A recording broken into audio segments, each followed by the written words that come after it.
Um, I would like to say thank you so much, Dr. Olude, for making this happen, for connecting us with Ollie. Thank you so much, sir, and God bless you. Just last Thankful. week Friday, just like this Friday, Larry J was in my class, and my students enjoy every bit of it. You know, it was just about 40 minutes class, and my students enjoy it. I just want to say thank you to you, sir, for making that happen, for connecting us. Thank you so much, sir. That's I'm really amazing. grateful. I'm really pleased. Wonderful. You know, it was awesome seeing the work done by students. You know, he shared a lot of work with them, and my students were highly inspired. I think the artistic engagement is going to improve now. We are at a particular level before. Now I believe we are going to upgrade and move to another level, and that is what I wanted to happen in my school. And I want to say thank you. And we can't wait to have Ollie too in my class. Ollie has given me, I think, sometimes in October. I hope we'll be able to accommodate that in October, and probably Rachel too, and some other people in the house. Even you yourself, sir. I would like to have you in my class too, sir. And I want to say thank you to everybody. Thank you so much for joining us tonight.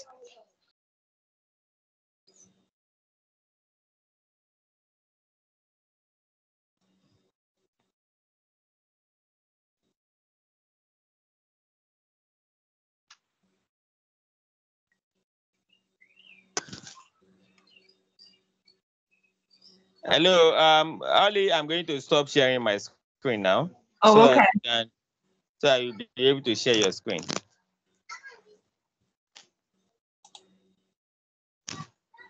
Okay.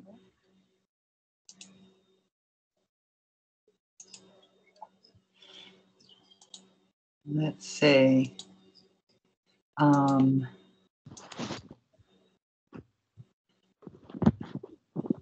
can people see my screen yet? Yep. You can see the Yes, slide? yes, Oh, okay, great. Okay, and can you yes, see the full screen now? yes, yes. Wonderful. Okay, today thank you so much for having me today. I'm so inspired. As hard as it is right now with lockdown and fires everywhere in the West and America, I'm very inspired to connect with all of you. I wanted to touch on basically three things today as I go through my slideshow. First of all, to remind you, I'm not a classroom teacher. I'm a freelance art educator, which means I get invited to schools all around New York City and different places in the country.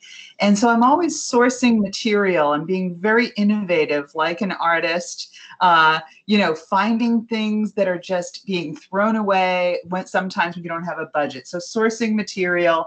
I wanted to share the settings I create, which I call art laboratories.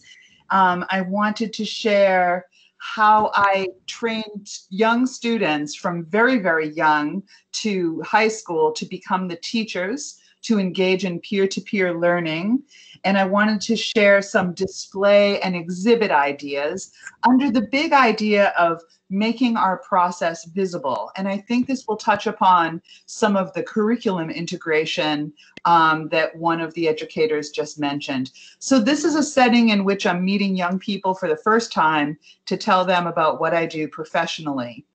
In this art lab setting, this laboratory, here's a group of students who I am training to become the young teachers, so that when children come in, maybe they've arrived from Haiti or different parts of Africa or the Middle East, these are the welcoming students who will be teaching them in the laboratory setting. So here we are brainstorming some class ideas. When something suddenly happens, somebody innovates something, like this young man drawing an eye and putting it in his glasses, we encourage being inspired by each other, and we follow suit, and we try each other's ideas. And I think that is just super important part of peer-to-peer learning. So here's the young students that these children are teaching. They're examining their eyes, their noses, they're drawing, and then they're having a lot of fun. If there's materials around like pipe cleaners or large sheets of paper, we watch the students innovate, and then we capitalize on their success by having them describe and share their own process. In the art laboratory, I keep this tree. It's modeled after Yoko Ono, the artist who was married to John Lennon, created a wishing tree. I like to have things in my setting that students can casually contribute to for a full year. This is a really wonderful way to get a dialogue going with hundreds of students. So one little desk, one little fake tree, and then a year's worth of communication with each other. So here I am in an after-school setting where the children are studying graphic design, and they're starting to design the classes that they would like to teach and advertising them.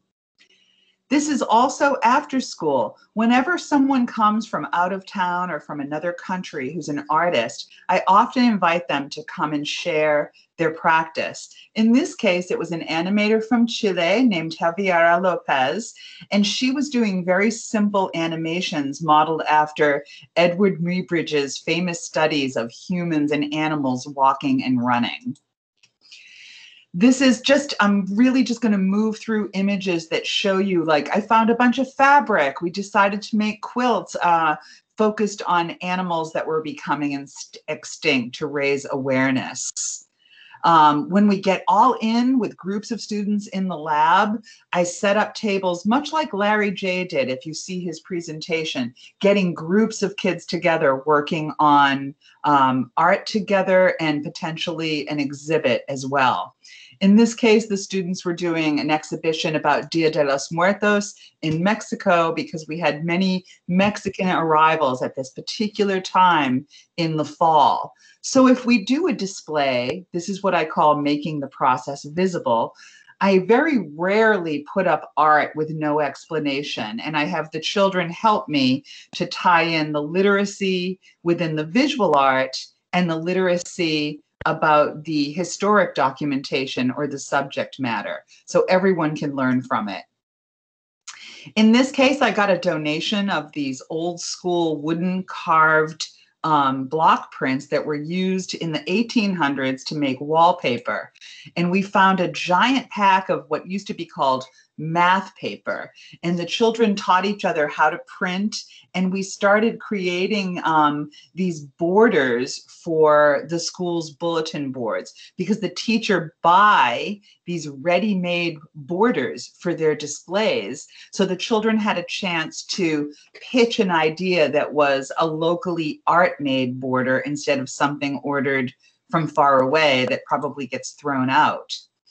I got a big donation of overhead projectors, about 7 of them. This is something people are throwing out now, and children love them. So here we are working on a big display together in the hallways. You can see the children are working on a mountainous region. This happens to be near about Peru, and this way I can have children come out 15, 20 at a time. I can set up in hallways or cafeterias, and everyone is collaborating on a large scale design.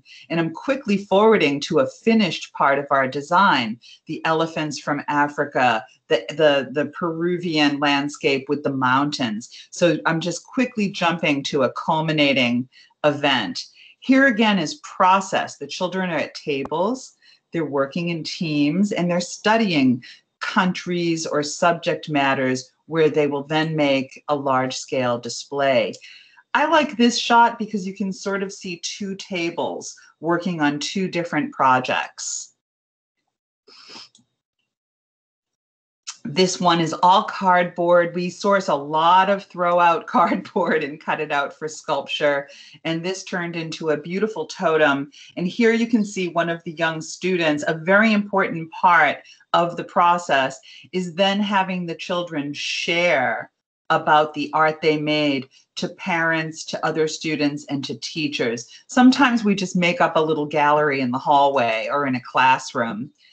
Here's a little bit of backing up, a little process, getting older students to help me cut lots of pieces to make a basic sculptural, these are Aztec designs, but limiting the palette so it looks like stones, letting the children work on these large cement cylinders that we found that were also getting thrown out, which made perfect totems.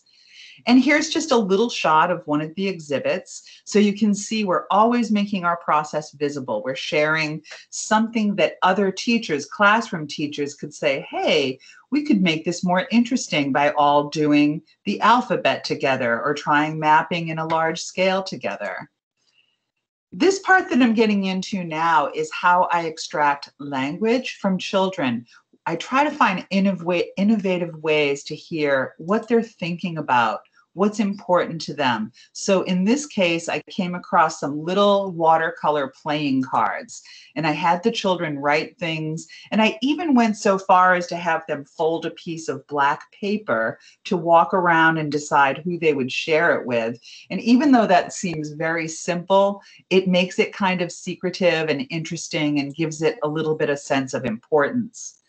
Sometimes I print out a ready-made symbol. In this case, this was for older kids. They love this yin and yang symbol, and I wanted to start to extract language about the dark side of the symbol with a little bit of light and the light side of the symbol with a little bit of black. I don't often use ready-mades that I print, but in this case, this really served me and the children to see some large-scale brainstorming. I can see their language. Where's their spelling? What are they thinking about? And these little tissue circles, I literally just came across them in somebody's closet and they let me take them. And this is me just enhancing the idea with simple materials that I find, like the reflective paper. But you can see in a very simple way, we're starting to get a little deeper with this particular group. This shot is to share with you that I always have art books and resource books. If I get a chance to do a residency for 10 weeks or 6 months, I bring a lot of resource material so the children have the experience of being researchers and then sharing what it is they found. These very young kids, what was really fun here is somebody gave us this decorative paper that had a little surface to it, and we used it to make Frida Kahlo style portraits.